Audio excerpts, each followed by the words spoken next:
of the that tournament that the Reggae Boys had to try to get through in order to get to the World Cup. That also ended in a failed bid.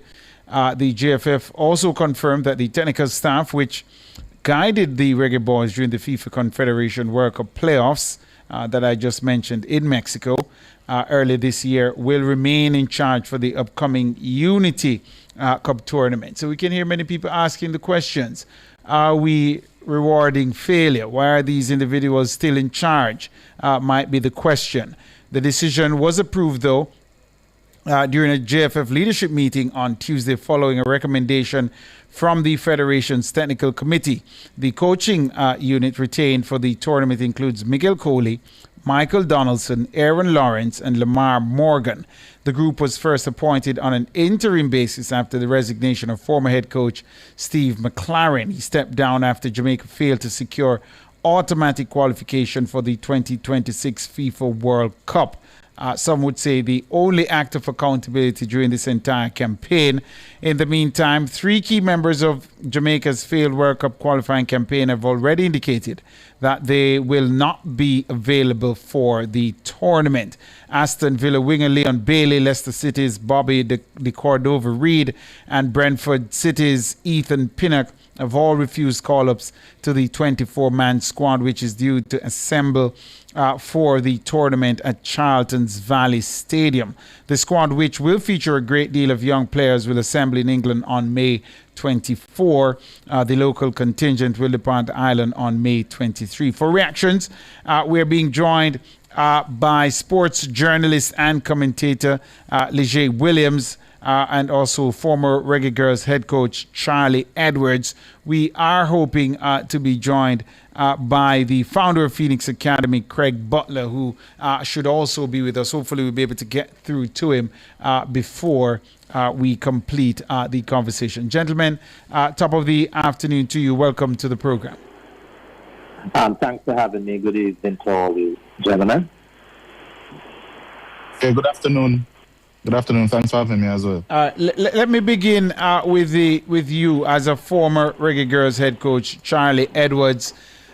There are those who are saying, look, the JFF is in effect rewarding failure by allowing this team to continue. Is that a fair assessment? Do you see it that way? Yes, indeed. The gentleman in particular that we're talking about, Rudolph Speed, he was a part of McLaren appointment.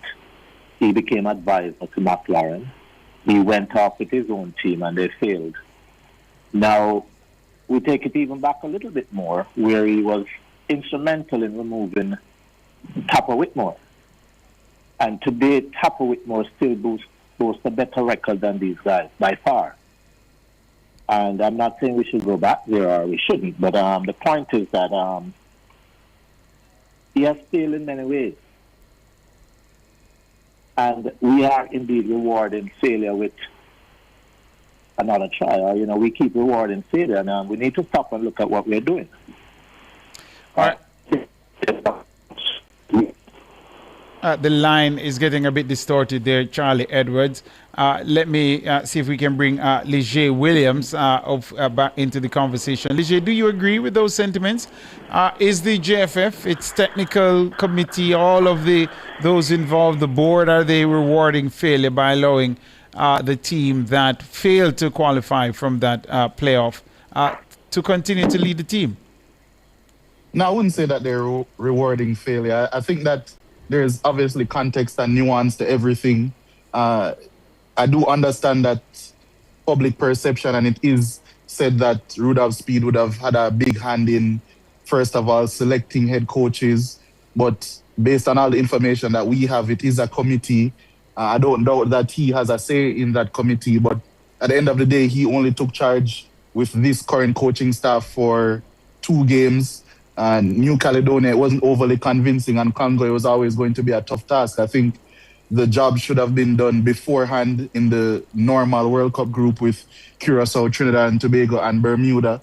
I think it's a little bit unfair, and I think, generally speaking, the Jamaican public, while I do understand their frustration, I was frustrated as well at Jamaica not qualifying. In my opinion, at least,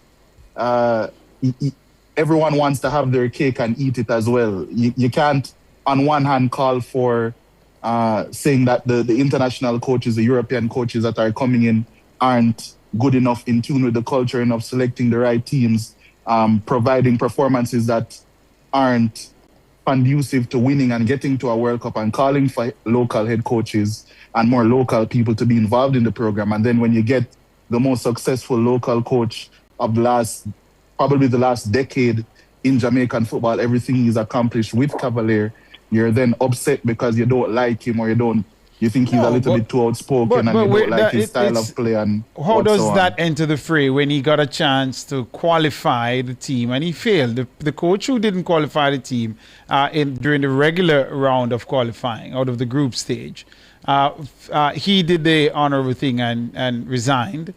And Rudolph Speed and the other coaches didn't do that, even though they had an opportunity. It was a valid shot to get to the World Cup, and they failed. Isn't that a reasonable criticism?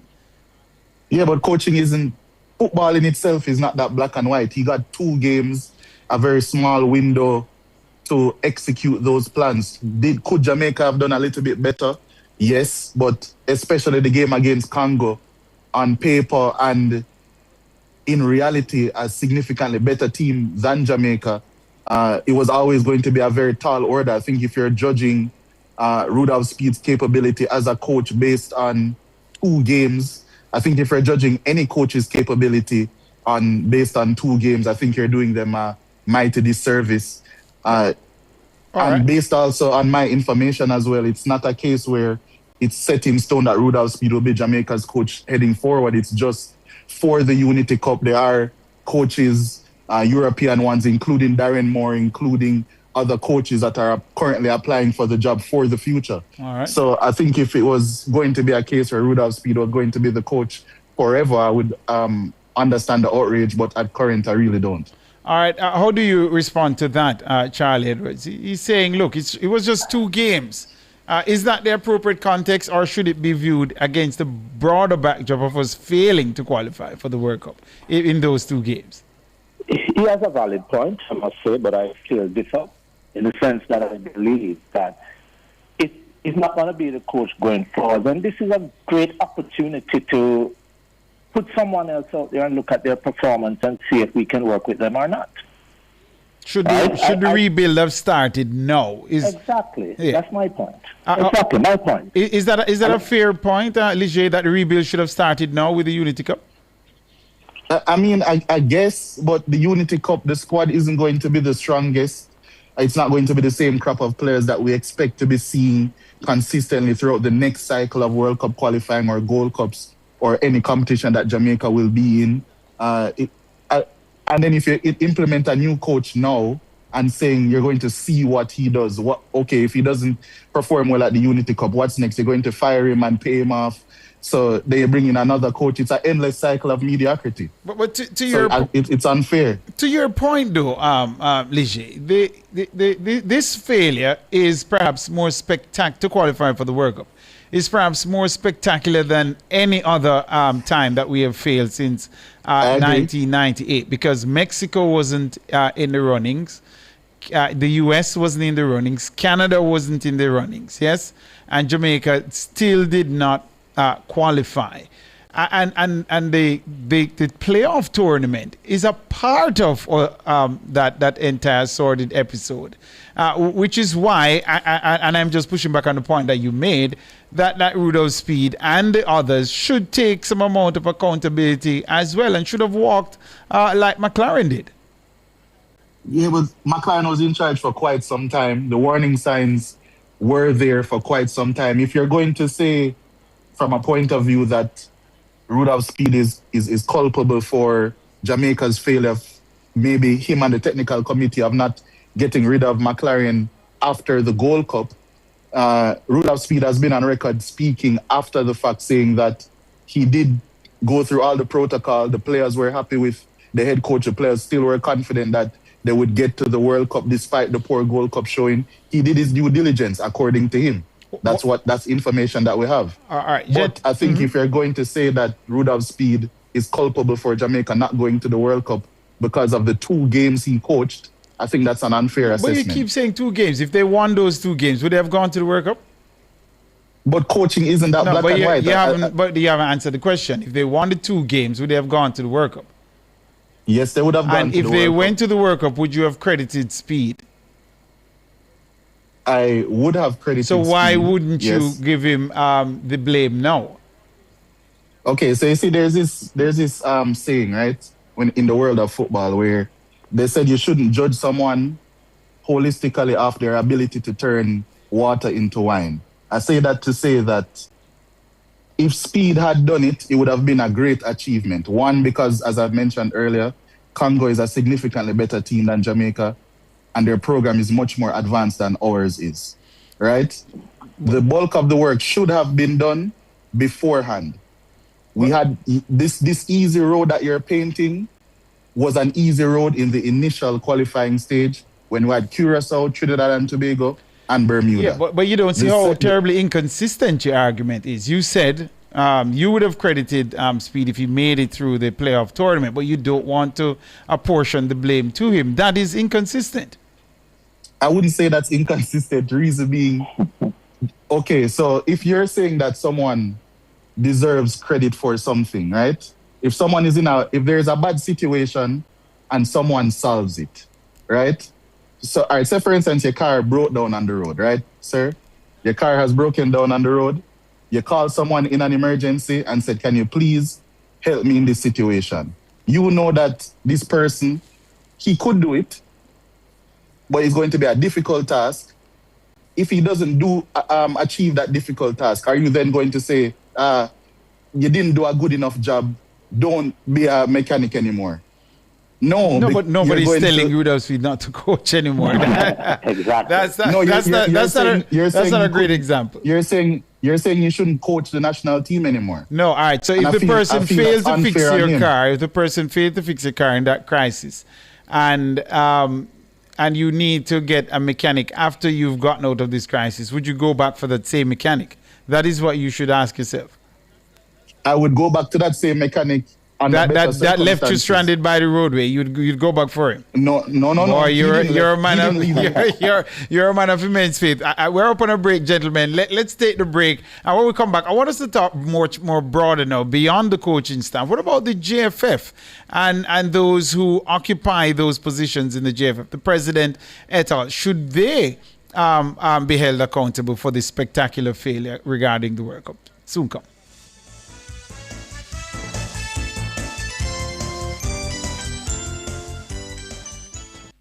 Drive the most exciting new vehicles in Jamaica. Schedule your 2024 Ford Ranger pickup or Ford Everest 7-seater SUV test drive now. Call or visit KIG today.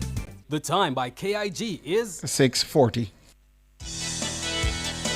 All right, welcome back. Thank you so very much for sticking and staying with us. We're talking about the decision by the JFF to appoint Rudolph Speed, the head coach for the Unity Cup. And of course, there are a number of sports enthusiasts who are looking on and saying, look, the Rudolph Speed-led Reggae Boys did not make it out of the FIFA Confederation World Cup playoffs in Mexico.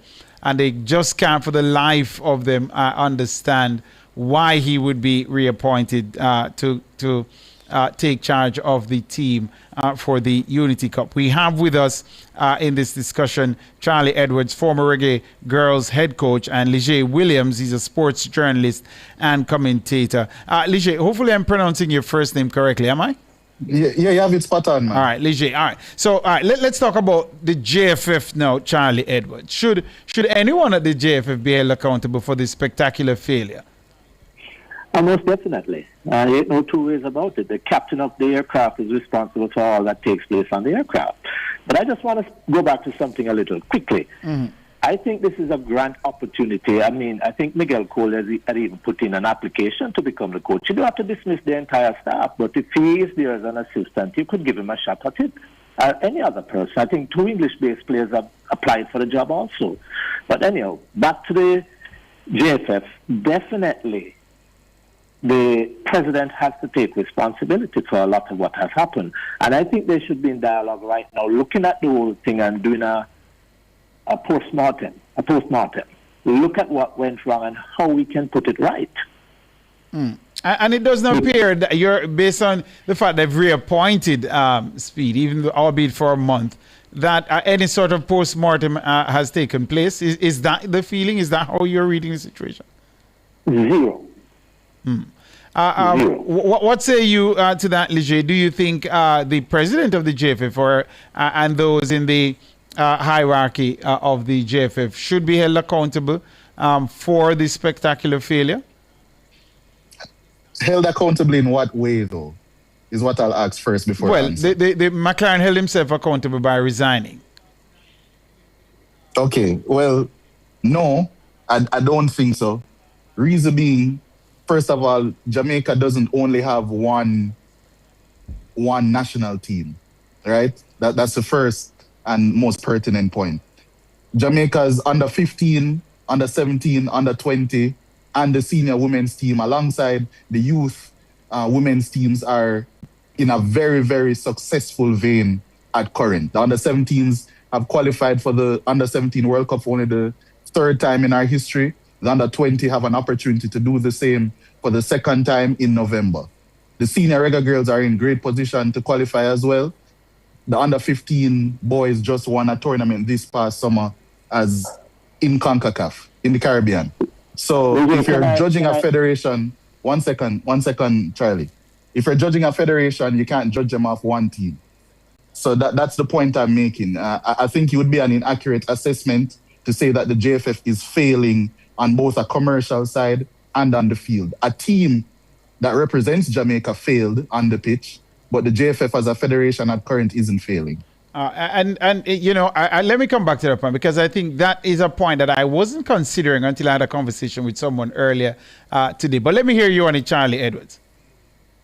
I think Leger is mixing up failure with accountability. It's two different things. Nobody is saying that the JFF has failed, but they must be held accountable for this. And we're not talking about all the other programs. We're referring to the senior men's team not qualifying for the World Cup. And being accountable doesn't mean that we want to fire you or kick you out or anything like that. So how do you hold them accountable then? How, Charlie Edwards, if not asking for their resignation? How do you hold them accountable? We need to see a program that can take us forward. If not, then if they can't put a program to go forward, then they maybe need to step down.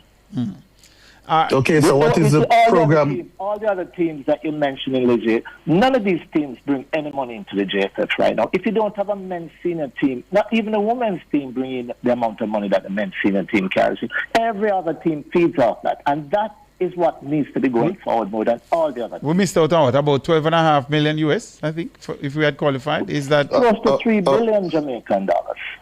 Oh, okay, Charlie. 2 points, right? All right, go ahead, Leger. We're almost out of time, but I'll allow you to. Yeah. 2 points before the time is up, right? Mm-hmm. First of all, Charlie, you mentioned the putting in something in place so the program can go forward.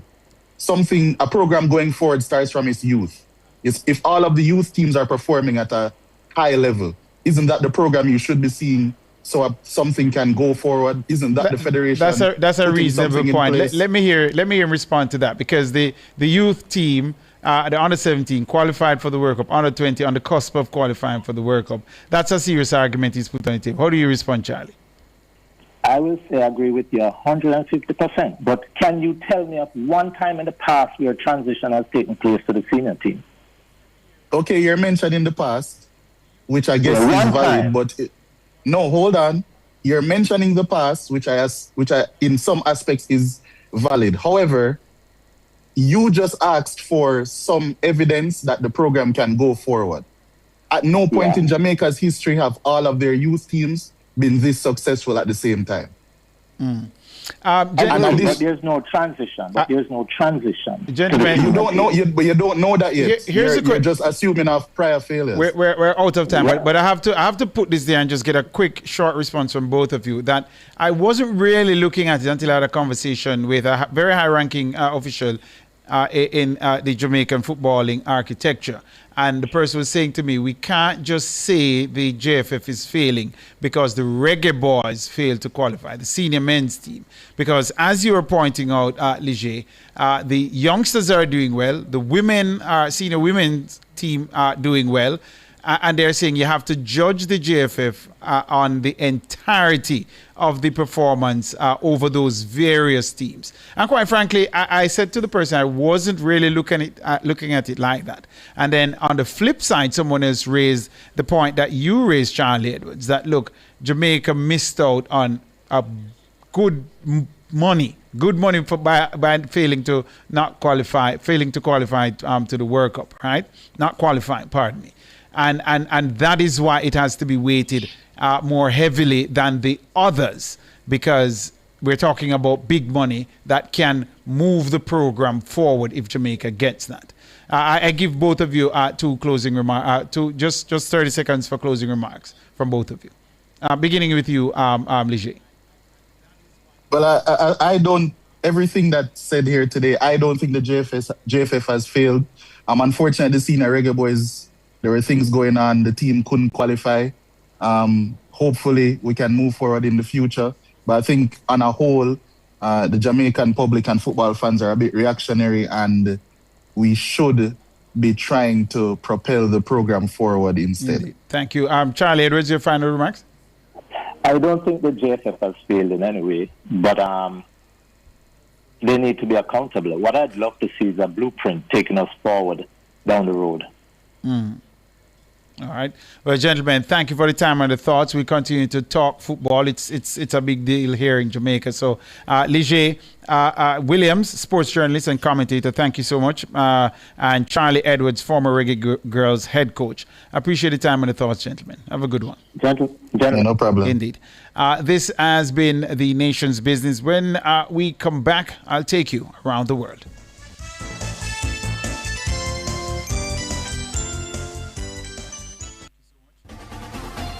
For all your electrical needs, visit ABC Electrical Sales. They stock a wide variety of electrical supplies, including plugs, switches, panel boards, and conduits, plus energy-saving fixtures. ABC Electrical Sales stocks brands like GE, Siemens, Philips, Cutler Hammer, and Allen Bradley. They also offer free island-wide delivery just to suit your needs.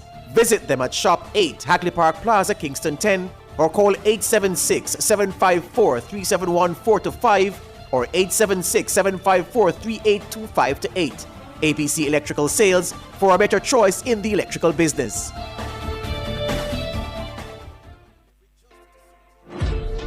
Already have a T-Tag for your vehicle? Just top it up and go through. Now you can see funds in your T-Tag account almost immediately after topping up. So if you're already on your journey, you can safely pull off the road and top up using the My T-Tag app or WhatsApp, or ask a passenger to do it for you. And within 5 to 10 minutes, you can enjoy the lower toll rates and other benefits of the T-Tag lane. Even if you forget to top up before you started your trip, top up your T-Tag and continue to go through quicker and cheaper on Transjam highways.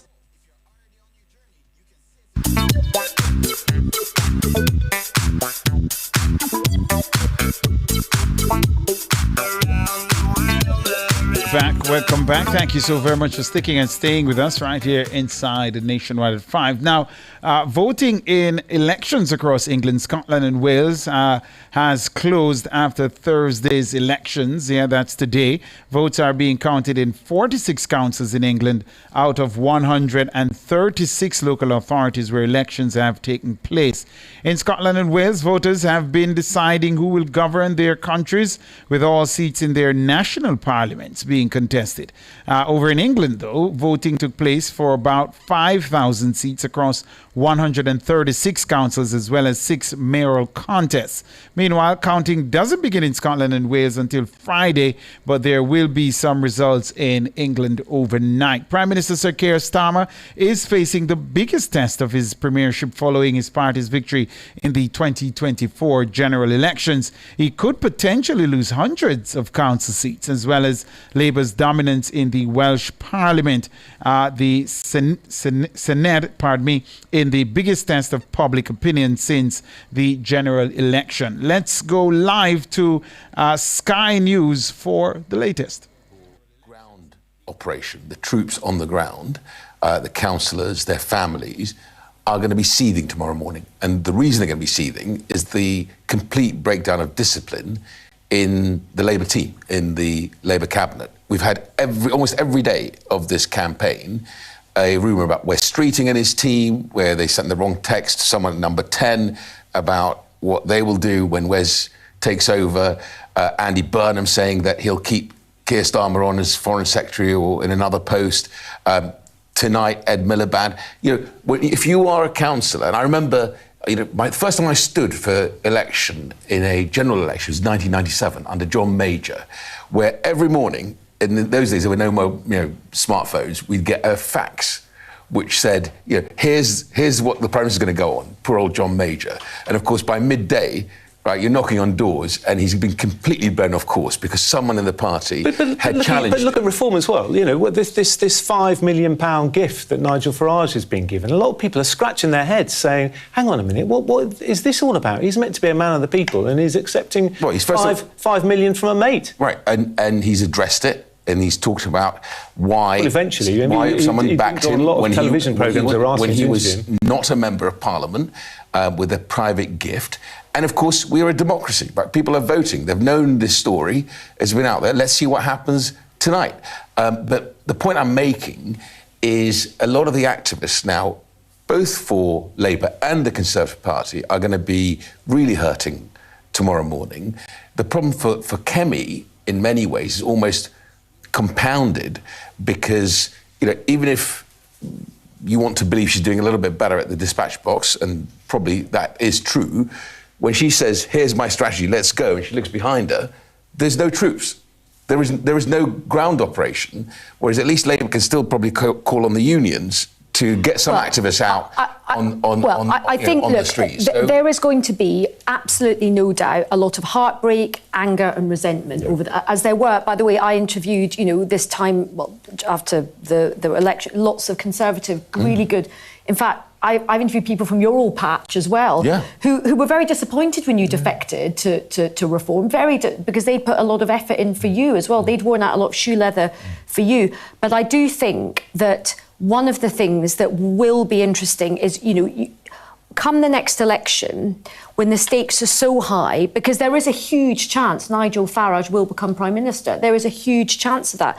That in and of itself might actually be quite a galvanising, motivating factor to get people out campaigning against that. But the interesting thing on that point, and let's sort of try and take that argument to its final conclusion, is what will happen tomorrow morning and the day after is actually the nation's looking at Nigel Farage and saying, he's going to deal with cost of living. He's going to deal with the madness of net zero. That's put up my bills. He's going to deal with illegal migrants. We've heard this. It's really early. We've had it like 3 times. You're going to keep getting it tonight. Oh my God, please. And you're going to love it. No, I'm not going to. But no, I'm really not. We're approaching 1 o'clock, so let's get the thoughts of Sam. I have to prod Aisha to stay awake. I'm going to keep repeating this. No, spare us. Sam, we're approaching 1 o'clock, and we mentioned Baroness Chapman there. And it feels, doesn't it, that she has sort of set the tone for what is going to be an incredibly difficult and bruising few hours, few days, maybe even few weeks. That's right. What was interesting about Jenny Chapman, who knows the mind of the Prime Minister, is that I felt that there was the kind of response that we saw to Theresa May in tough times. There was a doubling down on public service, stoicism. There was not much intuitive, emotional understanding of the pain that people in politics are going through. Keir Starmer famously doesn't even really like politics in his brand of being a politician. And I just wonder if that is then replicated, a little bit further down the track by the Prime Minister himself, how that will go down. Because I'm just going to press the reset button and here we go again. I might feel like it is a response that might feel like it lands on deaf ears. Look, one of the things I'm looking for across the whole of the next sort of 24 hours is whether this set of elections is analogous to 2019, because it was the 2019 elections that really did. That report there from Sky News, we're bringing you the latest there. Live voting in elections across England, Scotland and Wales closed. And of course, you're hearing there the commentary looking at the ramifications of this vote. But we'll continue to watch it for you. And of course, we'll give you the latest as soon as it becomes available. All right. That's where I have to leave it for today's edition of the program. I want to say thank you to our producer, Dana Davey. Thanks to our technical operator, Andrew Glenn Anderson. Yeah, our pilot, the man behind the controls. Don't just accept, folks. Andrew and Glenn, that's his name together. Thanks to all the hardworking members of the news and production team led by our editor, Cara Powell. This has been another edition of Nationwide at 5. I'm Tyrone Reid saying good evening.